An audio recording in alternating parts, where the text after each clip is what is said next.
नमस्कार दोस्तों, H informative channel में आप सभी का स्वागत है। दोस्तों, आज मैं आप लोगों के लिए जो आपका टीएसटी आर्ट्स की जो आपकी कट ऑफ है वो लेके आया हूं और जो आपका बिल्कुल एनालिसिस के साथ रहने वाली है, जिसमें कि आपका मैं आपको बताने वाला हूं कि वर्टिकल रिजर्वेशन क्या होता है, जो आपका क्वालिफाइंग मार्क्स कितने हैं और साथ में जो आपका डीबी के लिए कट ऑफ कितनी जा सकती है और फाइनल कट ऑफ कितनी रहेगी और जो आपका नॉर्मलाइजेशन का जो आपका इम्पैक्ट है वो आपका कितना रहने वाला है।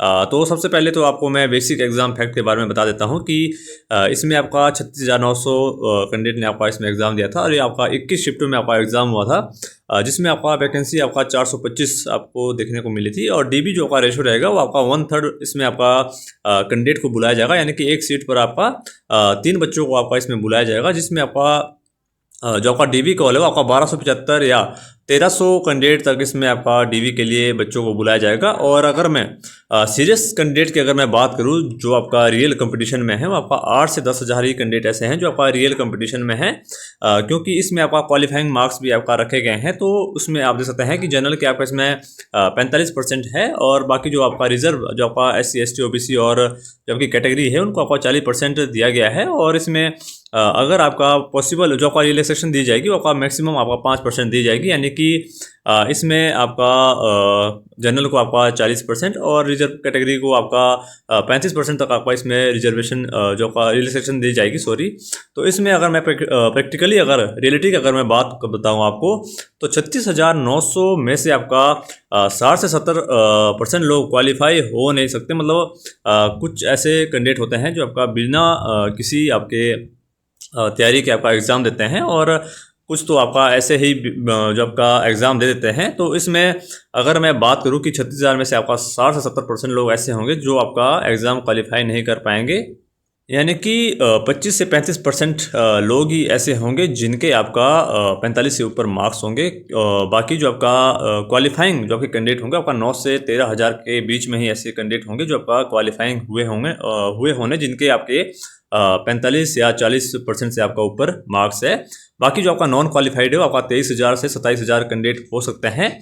इससे ज़्यादा भी आपका क्राइटेरिया हो, यानी कि इसमें इससे ज़्यादा भी आपका डाटा हो सकता है या थोड़ा सा कम भी हो सकता है, बट इतना ही मेरे अकॉर्डिंग इतना ही रह सकता है, क्योंकि मैं देख रहा हूँ काफ़ी कैंडिडेट आपका मेरे नॉन में भी है जिनके आपके 70 आपका क्वेश्चन सही है, यानी कि जिनके 35 से 35 मार्क्स है और या उनके 30 मार्क्स वगैरह भी है। तो इसमें आपका काफ़ी इम्पैक्ट रहने वाला है।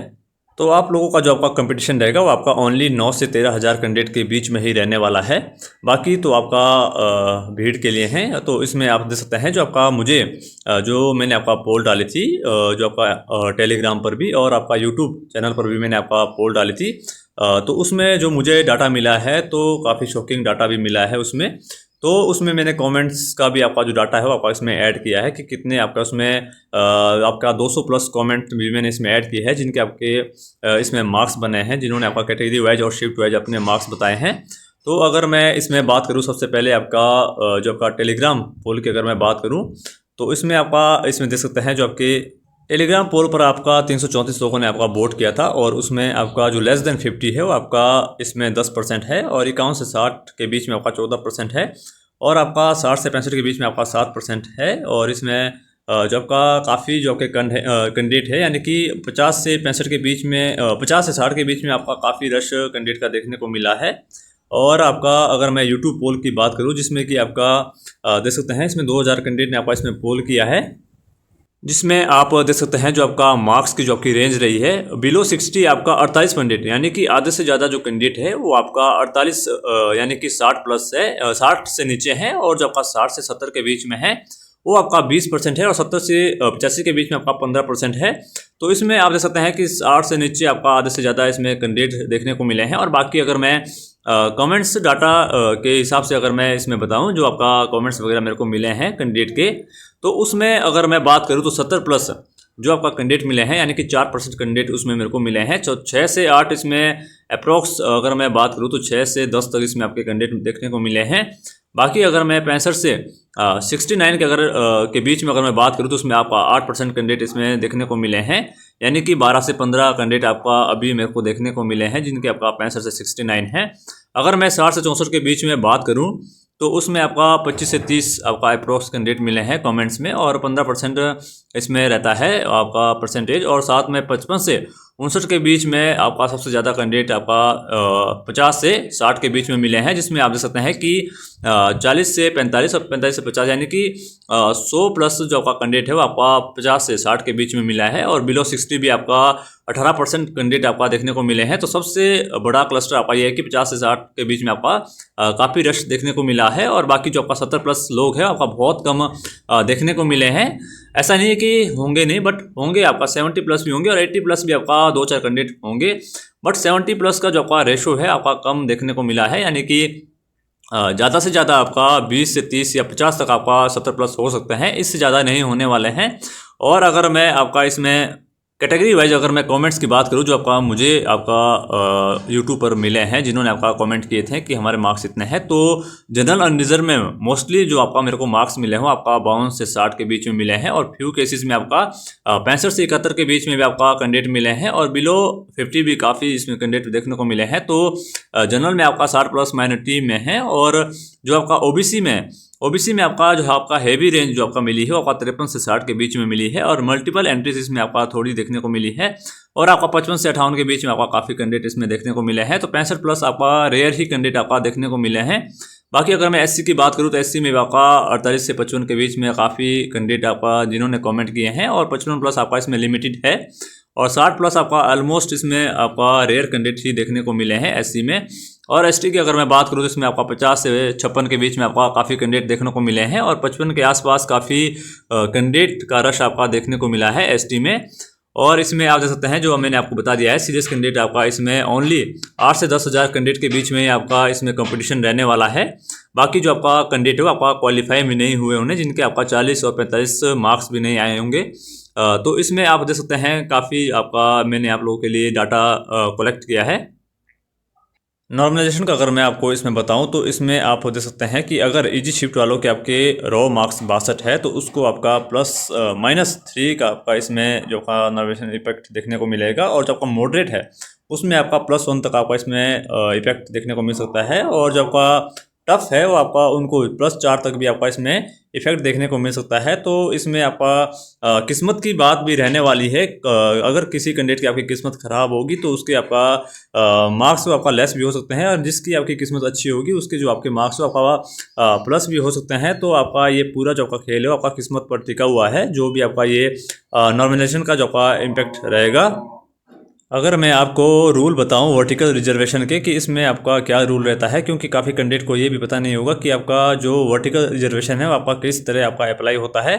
तो जनरल अनरिजर्व में आपका एक ओपन कैटेगरी होती है। कोई भी आपका कैंडिडेट जो आपका जनरल ओबीसी यानी कि ओबीसी एससी एसटी ईडब्ल्यूएस वाला होते हैं, अगर वो आपका जनरल की कट ऑफ मार्क्स क्लियर करता है तो वो आपका जनरल सीट पर आपका सिलेक्ट होता है। इस वजह से जो आपकी जनरल की जो आपकी कट ऑफ है आपका थोड़ी सी हाई रहती है बाकी कैटेगरी के मुकाबले। और इसमें आपको समझने की बात यह है, अगर आपका जनरल की कट ऑफ आपका 60 गई है तो जितने भी आपका ओबीसी 72 से ऊपर वाले आपका टॉपर जो आपके रहेंगे वो आपका जितने भी आपका 60 प्लस जो आपका ओबीसी एससी एसटी ईडब्ल्यूएस वाले जो आपके 60 से ऊपर रहेंगे आपका जनरल की सीट को आपका इसमें आपका लेंगे, और उनको काफ़ी आपका फ़ायदा तो रहने वाला है, बट जनरल की को आपका इसमें काफ़ी इसमें नुकसान भी रहता है।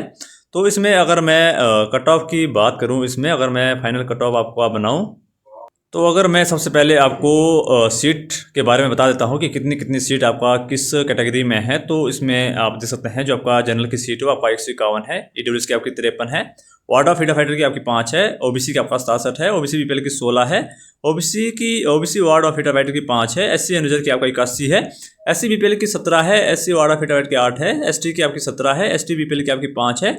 तो आपका ये टोटल आपका 425 सीटें हैं। और अगर मैं डीबी कॉल की बात करूं कि हर कैटेगरी में कितने कैंडिडेट को आपका डीबी के लिए बुलाया जाएगा, तो जनरल में आपका 453 कैंडिडेट को बुलाया जाएगा, और इसमें थोड़ा रेशो बढ़ भी सकता है, 453 से आपका 480 तक भी हो सकता है, क्योंकि काफ़ी कैंडिडेट ऐसे होते हैं जो आपका सेम मार्क्स पर 20 से 25 कैंडिडेट भी होते हैं, 30 तक भी आपका कैंडिडेट होते हैं, क्योंकि लास्ट में जो आपका कैंडिडेट का आपका जो रेशो रहता है वो आपका ज़्यादा रहता है, यानी कि उसमें ज़्यादा रश रहता है।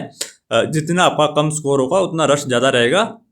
अगर मैं ईडब्ल्यूएस की बात करूं तो इसमें आपका 53 है, तो इसमें 160 तक कैंडिडेट को बुलाया जाएगा, और ओबीसी में आपका 67 है तो इसमें 200 कैंडिडेट तक बुलाया जाएगा, ओबीसी बीपीएल में आपका 48, साथ में एससी नजर की बात करूँ तो इसमें आपका 250 तक कैंडिडेट को आपका डीबी के लिए बुलाया जाएगा। एससी बीपीएल में आपका 51, एससी वाइड फीडर फाइटर में आपका 24 और एसटी रिजर्व में आपका 51 से 60 तक इसमें कैंडिडेट को बुलाया जाएगा। तो टोटल आपका 1275 से लेकर 1300 कैंडिडेट तक आपका इसमें डॉक्यूमेंटेशन के लिए बुलाया जाएगा, या 1350 तक भी हो सकता है। और अगर मैं डीबी कट ऑफ की अगर बात करूँ आफ्टर नॉर्मलाइजेशन के, क्यों जो आपका मैंने आपको सारा डाटा बताया है उस बेस पे आपका ये कट ऑफ रहने वाली है डीवी के लिए। तो आप लोगों ने शायद खुद भी ऑब्जर्व किया होगा कि कितनी कट ऑफ रह सकती है, जो मैंने आपको सारा डाटा बताया है। तो उसके अकॉर्डिंग में अगर आपको जनरल की अगर मैं बात करूँ तो 60 से 63 तक जिनके भी आपका मार्क्स बन रहे हैं उनको आपका डीवी के लिए कॉल आ सकती है। +-2 आप इसमें कर सकते हैं, क्योंकि नॉर्मलाइजेशन से आपका थोड़ा सा इम्पैक्ट रहने वाला है। तो इसमें पता नहीं चलता है कि नॉर्मलाइजेशन का आपका कितने नंबर तक होगा, 1 नंबर तक होगा, 2 होगा या 5 होगा। तो इसमें आपका कोई गेस नहीं कर सकता है इस चीज़ को। तो +-2 आप इसमें कर सकते हैं। तो 60 से 63 तक आपका जिनके मार्क्स बन रहे हैं आपका डीबी कॉल उनको आ सकती है। ईडब्ल्यूएस में आपका 57 से 60, वार्ड ऑफ फीडर फाइटर में आपका 55 से 58, ओबीसी अनरिजर्व में 56 से 59 और साथ में ओबीसी बीपीएल में आपका 52 से 55, एससी अनरिजर्व में आपका 52 से 55, एससी बीपीएल में आपका 48 से 51, SC ward of feeder fighter में आपका 49 से 52 और एसटी में आपका 50 से 53 और एसटी बीपीएल में आपका 46 से 49 तक इसमें जो आपका डीबी कॉल आ सकती है। +-2 आप सभी में कर सकते हैं। और अगर मैं फाइनल कट ऑफ की अगर मैं बात करूं तो फाइनल जो आपका कट ऑफ रहती है जनरल की, वो आपका डीबी से फाइनल तक आपका 3 से 5 मार्क्स तक ऊपर रहती है। जितनी आपकी डीबी की कट ऑफ गई है, मान लो आपका 63 अगर आपका डीबी कट ऑफ गई है तो 68 तक आपका फाइनल आपका डीबी के फाइनल आपका जनरल की रह सकती है। अगर आपका 60 तक अगर जाती है तो आपका 65। तो ऐसे आपने मान लेना, क्योंकि आपका जनरल आपका ओपन कैटेगरी होती है। इसमें आपका एससी ओबीसी जो आपका ईडब्ल्यूएस वाले हैं, जो आपका हायर स्कोर वाले हैं, आपका जनरल में आपका शिफ्ट होते हैं। तो इस वजह से जो आपका जो आपकी जनरल की जो कट ऑफ है वो आपका थोड़ी ज़्यादा रहती है। अगर मैं फाइनल कट ऑफ की अगर मैं बात करूँ तो इसमें आप देख सकते हैं जो आपका फाइनल कट ऑफ रहने वाली है जनरल अनरिजर्व की, तो 63 से 68 के बीच में जिनका आपका स्कोर बन रहा है, +-2 आप इसमें कर सकते हैं। तो उनके जो आपका सिलेक्शन के चांसेस काफ़ी ज़्यादा है। जिनका तो आपका 70+ है वो आपका उनका तो आपका मोस्टली आपका डन ही है। अगर नॉर्मलाइजेशन से आपका उनके जो नंबर आपका कम नहीं होते हैं तो, क्योंकि कुछ के आपके मार्क्स कम भी होने वाले हैं, क्योंकि कुछ के बढ़ने वाले हैं। अगर किसी का 68 है तो उसके अगर आपका हार्ड लेवल का अगर एग्ज़ाम हुआ होगा तो उसको आपका 2+2 या 3 तक आपका मार्क्स में इंक्रीज़ हो सकता है। और जो आपका 71 वाले हैं अगर उनकी ईजी शिफ्ट होगी तो उनके आपका 2 से 3 मार्क्स कम भी हो सकते हैं। तो इस वजह से जो आपका कट ऑफ है वो आपका 63 से 68 के बीच में रह सकती है। +-2 आप इसमें कर सकते हैं। बाकी ईडब्ल्यूएस में आप देख सकते हैं 59 से 63 के बीच में, वार्ड ऑफ फीडर फाइटर में आपका 57 से 61, ओबीसी अनरिजर्व में आपका 58 से 62 और ओबीसी बीपीएल में 54 से 58, एससी अनरिजर्व में आपका 54 से 58, +-2 आप सभी में कर सकते हैं। एससी बीपीएल में आपका 50 से 54 और साथ में एसटी अनरिजर्व में आपका 52 से 56, एसटी बीपीएल में आपका 48 से आपका 52 तक इसमें रह सकती है। और सेफ बॉर्डर लाइन की अगर मैं बात करूँ तो आपका 66+ आपका जनरल के कहीं ना कहीं मुझे सेफ लग रहे हैं। अगर आफ्टर नॉर्मलाइजेशन के बारे में आपको बात बता रहा हूँ, क्योंकि नॉर्मलाइजेशन से आपका काफ़ी इम्पैक्ट रहने वाला है। ओबीसी में भी आप देख सकते हैं। अगर मेरे नॉन में काफ़ी ऐसे कैंडिडेट हैं जो आपका काफ़ी इंटेलिजेंट थे और उनके जो मार्क्स थे आपका 64-55 तक आपका देखने को मिले हैं काफ़ी कैंडिडेट के। तो मेरे को तो आपका एक कैंडिडेट भी जो मेरे नॉन में है वो 70+ नहीं मिला है, अगर मैं आपको जेन्युइन बात बताऊं। बट कुछ कैंडिडेट का अगर मैंने इसमें कमेंट्स वगैरह देखे हैं तो उन्होंने कुछ ने आपका 71-73 तक बने हैं। बाकी उसमें पता नहीं है कि अगर उनकी ईजी शिफ्ट होगी तो उनके लेस भी हो सकते हैं मार्क्स। तो आप लोगों ने घबराना नहीं है कट ऑफ को देखकर। अगर आप लोगों इस कट ऑफ में लाइज नहीं कर रहे हो तो आप लोगों ने घबराना नहीं, क्या पता आप लोगों के जो मार्क्स हो आपका थोड़े इंक्रीज हो जाए +-2 और जो आपका आप लोग भी कट ऑफ में आ सकते हो। तो ये आज की कट ऑफ रहने वाली है। अगर आपको मेरी कट ऑफ अच्छी लगी हो तो वीडियो को लाइक शेयर एंड सब्सक्राइब जरूर कर दें। Thank you, have a nice day.